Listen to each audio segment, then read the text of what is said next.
Hello students, आज हम करेंगे वेव ऑप्टिक्स के न्यूमेरिकल एनसीईआरटी बुक से। ओके, तो ये आपका डायग्राम भी हो गया for the refraction light band toward the normal, क्योंकि एयर से वाटर जो मीडियम होता है वो रेयरर मीडियम होता है। राइट, अब हम चलते हैं सेकेंड न्यूमेरिकल की तरफ। Second numerical, what is the shape of the wavefront in each of the following case? Light diverging from a point, एक पॉइंट से डाइवर्ज हो रही है। बहुत बार किया है ये हमने वीडियो में, ठीक है। तो चलिए, एक पॉइंट से डाइवर्ज हो रही है, तो इसका मतलब रेज आप कैसे बनाओगे? ये इस तरह से।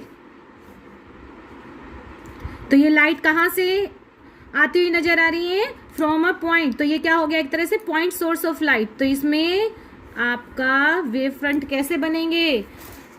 कैसे बनेंगे? Spherical wave front. Right, spherical wave front. Second है आपका light emitting out of light emerging out of the convex lens when a point source is placed at its focus। ठीक है, इसने क्या बोला है कि light emerging out from a convex lens. जो कन्वेक्स लेंस से लाइट एमर्ज हो रही है, कब? जब आपका पॉइंट सोर्स कहाँ है? फोकस पर है। और जब फोकस पर अगर पॉइंट सोर्स होता है तो आपकी लाइट रे कैसे निकल के जाती है? इनफाइनाइट पर आपकी इमेज बनती है। तो कैसी निकल के जाएंगे? आपकी पैरेलल टू ईच अदर। ठीक है, तो यहाँ बना देते हैं हम। ठीक है, ये आपका सपोज करो, इसको नीचे, ठीक है, सपोज करो ये आपका फोकस पॉइंट, ऑब्जेक्ट है आपका यहाँ फोकस पर, ये आपका ऑप्टिकल पॉइंट। तो एक लाइट रे तो आपकी सीधी निकल गई, ठीक है, from the optical centre point. Second light जो है वो पैरेलल टू प्रिंसिपल एक्सिस गई, और देन आफ्टर द रिफ्रैक्शन ये क्या जाएगी? आपकी पहले वाले के साथ पैरेलल में। ओके, और जब पैरेलल लाइट्स रे होती हैं तो आपको बार बार बोला गया है, तो वो किस तरह का वेव फ्रंट बनाती है? किस तरह का बनाएंगी वो? Plane wave front. ठीक है, प्लेन वेव फ्रंट। क्योंकि बहुत बार कर चुके हैं हम लोग ये चीज अपनी वीडियो में, तो कोई समझाने की जरूरत नहीं। इसके परपेंडिकुलर बना दो।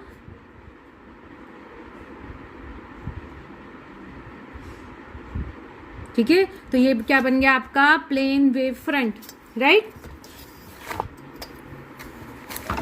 थर्ड है आपका, इसी में ही पार्ट दिया हुआ है, the portion of the wave front. देखिए, सेकेंड बी का C part, the portion of the wave front of the light from a distant star intercepted by the earth.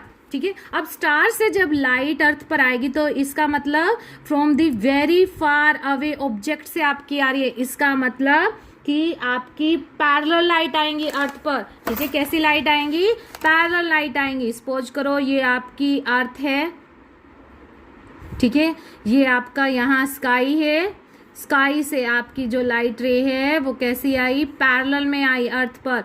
ठीक है, तो यहाँ पर जो प्लेन वेव फ्रंट होगा इसको हम बोलते हैं इन्फिनिटी, कि इन्फिनिटी पॉइंट से आ रही है स्काई। तो पैरेलल लाइंस के बीच में किस तरह का आपका वेव फ्रंट होगा? अब तो याद हो जाना चाहिए, प्लेन वेव फ्रंट। ओके, चलिए, अब है आपका third numerical, the refractive index of a glass is 1.5। Refractive index कितना दे दिया? 1.5 दे दिया। ठीक है, उसके बाद what is the speed of the light in the glass? Vacuum में स्पीड ऑफ लाइट दे दी 3 × 10⁸ मीटर पर सेकेंड। ठीक है, तो चलो करते हैं क्वेश्चन नंबर थर्ड। ठीक है, इसने रिफ्रैक्टिव इंडेक्स क्या दे दिया? रिफ्रैक्टिव इंडेक्स दिया है n = 1.5। ओके, c की वैल्यू दे दी 3 × 10⁸ मीटर पर सेकेंड। राइट, अब उसके बाद हमें पता है कि स्पीड ऑफ लाइट क्या होगी इन ग्लास में? vg। और vg की वैल्यू आप कैसे निकालोगे? c/n करके। C अपॉन n करो तो ये क्या आ गया 3 इंटू 10⁸ डिवाइड में 1.5, वैल्यू इसकी आएगी 2 इंटू में 10⁸, यूनिट क्या होगी मीटर पर सेकेंड। ओके, तो अब fourth, in a young double slit experiment the slits are separated by the 0.28 millimetre. इसका मतलब ये क्या दे दिया आपको, स्मॉल डी, स्लिट्स के बीच का जो डिफरेंस है जो हमने कोहेरेंट सोर्सेज कंसीडर किए हैं, ठीक है। And the screen is placed 1.4 metre away, इसका मतलब ये क्या दे दिया, capital D. Okay, the distance between the central bright fringe and the fourth bright fringe is measured to be 1.2 centimetre. Centre से फोर्थ ब्राइट फ्रिंज, इसका मतलब कितनी अब फ्रिंजेज की ये विड्थ हो गई, 4 की हो गई आपके पास। Determine the wavelength of light used in the experiment. Okay, तो चलो करते हैं इसको। स्मॉल डी की वैल्यू हमारे पास 0.28 मिलीमीटर। Okay, 0.28 millimetre.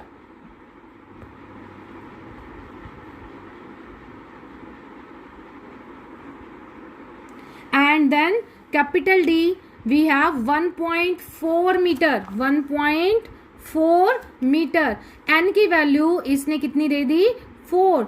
और xn क्या होता है आपका, सेंट्रल से nth नंबर ऑफ फ्रिंज की पोजीशन, चाहे भले ही वो डार्क हो चाहे भले ही वो ब्राइट हो। इसने क्या दिया है, ब्राइट दी है, तो हम यहाँ पर क्या लगाएंगे, ब्राइट फ्रिंज की कंडीशन लगाएंगे। तो ब्राइट फ्रिंज के लिए 4 bright fringe xn equal to, ये आपको याद होना चाहिए, xn equal to n lambda then into में कैपिटल D डिवाइड में आपका स्मॉल d। ओके, तो ये हो गया। देन आप निकालोगे यहां से लैम्डा की वैल्यू, लैम्डा इक्वल टू आपके पास आ गया d इंटू में x n डिवाइड बाय में देन n इंटू में कैपिटल D। तो d की वैल्यू हमने पुट कर दी 0.28 इंटू 10⁻³ इंटू में xn, इसने x4 दे रखा है, ठीक है। तो ये हमारे पास इंटू में x4, तो ये जाएगी 1.2 इंटू में 10⁻², ठीक है। तो इंटू में 10⁻²। ओके, तो डिवाइड में ये अगर आपको नहीं दिखाई दे रहा हो तो ये लिख लेना, इंटू में 10⁻²। n की वैल्यू 4 इंटू में कैपिटल D आपका 1.4। ओके, तो इनकी सबकी कैलकुलेशन करो तो ये आपके पास आएगा लैम्डा इक्वल टू 6 इंटू में 10⁻⁻7 मीटर, ठीक है, -7 मीटर, या फिर आप क्या लिख सकते हो इसको, 600 नैनोमीटर, 600 नैनोमीटर, राइट। तो ये हो गया हमारा। उसके बाद fifth,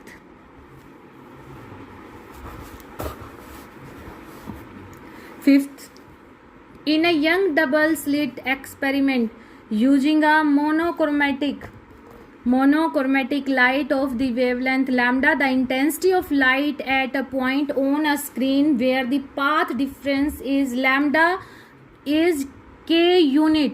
What is the intensity of light at a point where the path difference is λ/3? ये क्या कह रहा है यहाँ पर कि जब पाथ डिफरेंस आपका लैम्डा है तो इंटेंसिटी कितनी है, k है। In a Young double slit experiment हमें बतानी है इंटेंसिटी कब, जब पाथ डिफरेंस क्या हो जाए, λ/3 हो जाए, ठीक है। तो यंग डबल स्लिट में आपके पास जो फॉर्मूला था इंटेंसिटी निकालने का उसको जरा याद करो।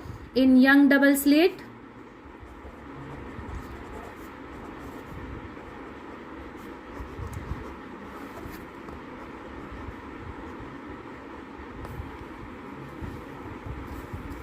ये आपके पास I equal to I0 4I0 into में cos स्क्वायर 5/2, ठीक है। और 5 क्या होता था आपका, फेज डिफरेंस, क्या होता है ये, फेस डिफरेंस, जिसकी वैल्यू क्या होती है, फाई की value 2 pi by lambda, 2 pi by lambda into में पाथ डिफरेंस, पाथ डिफरेंस। ठीक है, अब इसने कहीं पर भी हमें फेस डिफरेंस नहीं दिया, बट गिवन क्या है, लैम्डा इन्होंने गिवन किया हुआ है। ठीक है, लैम्डा बाय 3 इन्होंने पाथ डिफरेंस गिवन किया हुआ है, तो हम लोग इजिली फाई की वैल्यू निकाल सकते हैं। ठीक है, तो अब रखो, जब आपके पास पाथ डिफरेंस क्या है, path difference equal to lambda, तो फेस डिफरेंस क्या हो गया आपके पास, फाई इक्वल टू क्या आ गया, 2 pi divide by lambda into में लैम्डा इक्वल टू 2 पाई। 2 पाई का मतलब क्या हो गया, 360 डिग्री। ठीक है, तो आई की वैल्यू क्या आ जाएगी उस वक्त, तो I1 निकाल लो, I1 equal to 4I0 cos square में। ठीक है, कोस स्क्वायर में यहाँ पर लग जाएगा आपका 2 पाई डिवाइड बाय में 2, 2 से 2 कैंसर। ठीक है, कोस पाई क्या होता है -1, लेकिन स्क्वायर होके क्या हो जाएगा वो +1, तो इसका मतलब ये क्या हो गया आपके पास 4I0। अब इसने साथ में एक बात और कही हुई है कि जब पाथ डिफरेंस लैम्डा होता है तो इंटेंसिटी क्या है, k है, तो इसका मतलब I1 क्या है आपका k। ठीक है, तो 4 इंटू में ये क्या आ गया आपके पास k, राइट। अब आपके पास जब पाथ डिफरेंस व्हेन, यहां पर भी व्हेन लगा लो, व्हेन, ठीक है, व्हेन पाथ डिफरेंस, अब आपके पास क्या हो गया, लैम्डा बाय 3, लैम्डा बाय 3, तो फाई की वैल्यू क्या हो गई आपके पास, यहां से phi equal to 2 pi divide by में लैम्डा इंटू में लैम्डा डिवाइड बाय में 3, लैम्डा से लैम्डा कैंसिल, इसका मतलब ये क्या आ गया आपके पास 2 पाई डिवाइड बाय में 3, राइट। अब आपका जो फेस डिफरेंस निकल गया है, तो इंटेंसिटी I2 कितनी होगी अब आपके पास 4I0 इंटू में कोस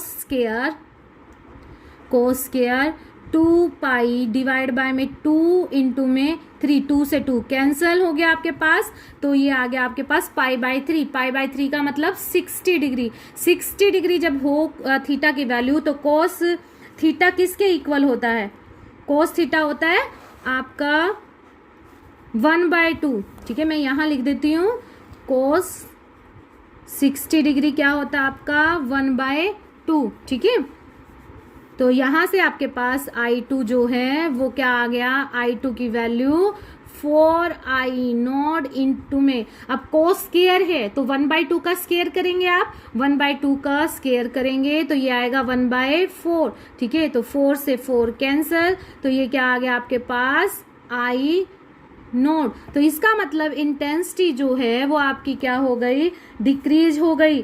ठीक है, वो क्या हो गई आपकी, डिक्रीज हो गई, क्योंकि आपके पास जब पाथ डिफरेंस लैम्डा था तो इंटेंसिटी कितनी आई थी आपके पास 4I0 आई थी, 4I0 आई थी। ठीक है, तो अब यहां पर आप I2 की value in terms of k भी निकाल सकते हो, इन टर्म्स ऑफ k, तो ये क्या आ गई आपके पास k बाय में 4।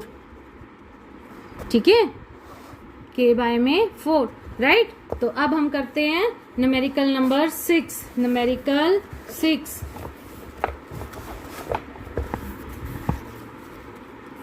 तो रीड करो इसको। A beam of light consisting of two wavelengths 650 nanometer 520 nanometer is used to obtain the interference fringes in a young double slit experiment। अब आप कहोगे कि मैम यंग डबल स्लिट में तो ये बोला गया था कि light should be come from the same source, इसका मतलब जो लाइट है वो आपकी क्या होनी चाहिए, मोनोक्रोमेटिक होनी चाहिए, सॉरी एक ही सोर्स से आनी चाहिए, और वो सोर्स भी कैसा होना चाहिए था, मोनोक्रोमेटिक हमने बोला था। लेकिन यहाँ तो जो है ऑलरेडी क्या दे दी, 2 वेवलेंथ दे दी। ठीक है, 2 वेवलेंथ ऑफ लाइट्स दे दी। अब यहाँ पर अब आप ये कंसिडर करके चलो कि 2 लाइट सोर्स हैं, 2 डिफरेंट वेवलेंथ के लाइट सोर्स हैं। ठीक है, तो वो स्क्रीन पर अपना अपना इंटरफेरेंस पैटर्न दे रहे हैं। हाँ, जब भी इस तरह का केस होगा तो ये याद रखना कि एक की nth फ्रिंज और दूसरे की n+ में 1th फ्रिंज वो क्या होंगे, कोइंसाइड करेंगे। क्या करेंगे, वो आपस में कोइंसाइड करेंगे। ठीक है, तो अब इसमें देखते हैं कि क्या करना है। Find the distance of the third bright fringe on the screen from the central maxima for the wavelength 650 nanometre. तो 650 नैनोमीटर वेवलेंथ के लिए आपको निकालना है distance of third bright fringe. ठीक है, तो करते हैं इसको। आपके पास एक लैम्डा 1 है, ये आपका न्यूमेरिकल है, न्यूमेरिकल नंबर 6। ठीक है, तो एक लैम्डा 1 है आपके पास, वो है आपकी 650 नैनोमीटर, और सेकेंड वाली जो है वो है आपकी 520। लैम्डा 2 जो है वो है 520 नैनोमीटर। ठीक है, नैनोमीटर का मतलब इंटू में 10⁻⁻⁹। ठीक है, साथ में इन्होंने बोला हुआ है कि distance between the two slate is the 2 mm। इसका मतलब ये क्या हो गया आपके पास, स्मॉल d। ठीक है, एंड स्क्रीन जो बताई हुई है वो बताई हुई है 1.2 मीटर। ठीक है, एनसीईआरटी की बुक में ये लाइन कट है, जो मेरे पास है आप अपने पास देख लेना, ऐड कर लेना। स्मॉल d 2 mm है एंड कैपिटल D जो दिया हुआ है वो 1.2 मीटर दिया हुआ है, राइट। ठीक है, तो अब distance of the nth bright fringe क्या होती है, तो वो इक्वेशन लिखो आप। For the nth bright fringe, nth bright fringe वो क्या होती है, xn equal to n lambda d divide by में स्मॉल d। वैल्यू पुट कर दो इनकी, तो आपके पास n की वैल्यू क्या है, n इक्वल टू 3। ठीक है, तो x3 की जो वैल्यू होगी वो हो जाएगी 3 इंटू में 650 इंटू में 10⁻⁻⁹ 1.2 मीटर। तो 1.2 डिवाइड में आपका स्मॉल d है आपके पास 2 mm, मीन्स 2 इंटू में 10⁻⁻3। ठीक है, जब हम इसकी कैलकुलेशन करते हैं 1.17 इंटू 10⁻⁻3 मीटर, या आप कह सकते हैं 1.17 मिलीमीटर। ठीक है, 10⁻⁻3 को हमने कन्वर्ट कर लिया है मिलीमीटर में, राइट। तो ये आपका हो गया 6। ठीक है, अब सेकेंड पार्ट में इसने क्या बोला हुआ है, सेकेंड पार्ट इसका, what is the least distance from the central maxima where the bright fringe due to the both the wavelength coincide. जब इस तरह का हो, तो मैंने पहले भी बोला है कि एक की जो nth फ्रिंज है वो दूसरे की n+1th फ्रिंज के साथ कोइंसाइड होती है। ठीक है, तो इसका मतलब जो हुआ कि आपकी सेकंड पार्ट जो है इसका बी पार्ट, ये ए पार्ट था। ठीक है, बी पार्ट में आप क्या करेंगे कि कंसीडर कर लो कि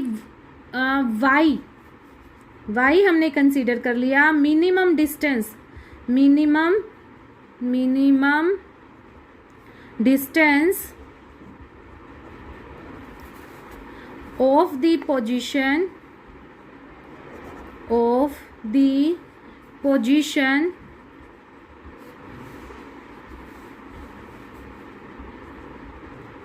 of the position from central maxima